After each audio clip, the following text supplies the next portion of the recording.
जय श्री राम दोस्तों।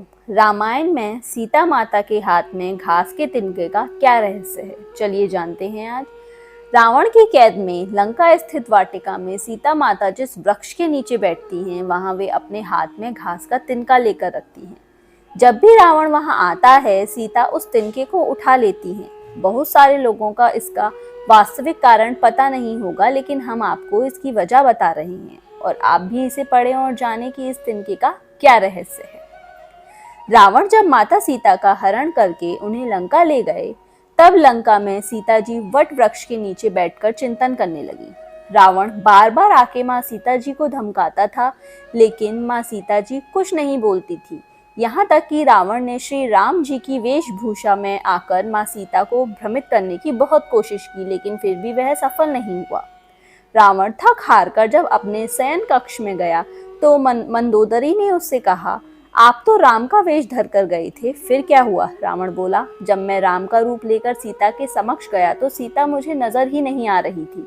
रावण अपनी समस्त ताकत लगा चुका था, लेकिन जिस जगह जननी माँ को आज तक कोई नहीं समझ सका, उसे रावण कैसे समझ पाता। रावण एक बार फिर आया और बोला, मैं तुमसे सीधे सीधे संवाद करता हूँ, लेकिन तुम कैसी नारी हो कि मेरे आते ही घास का तिनका उठाकर उसे घूर घूर कर देखने लगती हो। क्या घास का तिनका तुम्हें राम से भी ज्यादा प्यारा है? रावण के इस प्रश्न को सुनकर माँ सीता जी बिल्कुल चुप हो गईं और उनकी आंखों में आंसू की धारा बहने लगी। इसकी सबसे बड़ी वजह यह थी कि जब श्री राम का विवाह माता सीता जी के साथ हुआ था, तब सीता जी का बड़े सादर सत्कार के साथ गृह प्रवेश हुआ था। बहुत उत्सव मनाया गया। प्रथा अनुसार नव वधू विवाह पश्चात जब ससुराल आती है, तो उसके हाथ से कुछ मीठा पकवान बनाया जाता है, ताकि जीवन भर घर में मिठास बनी रहे।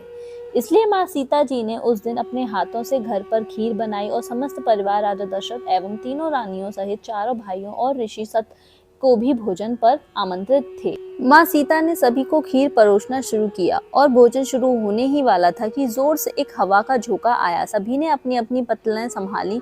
सीता जी बड़े गौर से सब कुछ देखने लगी।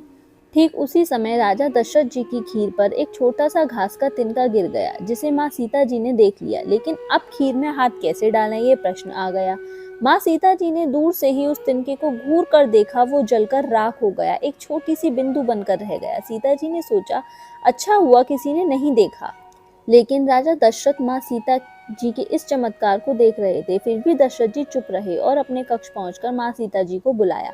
फिर उन्होंने सीता जी से कहा कि मैंने आज भोजन के समय आपके चमत्कार को देख लिया था। आप साक्षात जगत जननी स्वरूपा हैं, लेकिन एक बात आप मेरी जरूर याद रखना, आपके जिस नजर से यह आज उस तिनके को देखा था, उस नजर से आप अपने शत्रु को भी कभी मत देखना। इसलिए माँ सीता जी ने के सामने जब भी रावण आता था, तो वह उस घास के तिनके को उठाकर राजा दशरथ जी की बात याद कर लेती थी।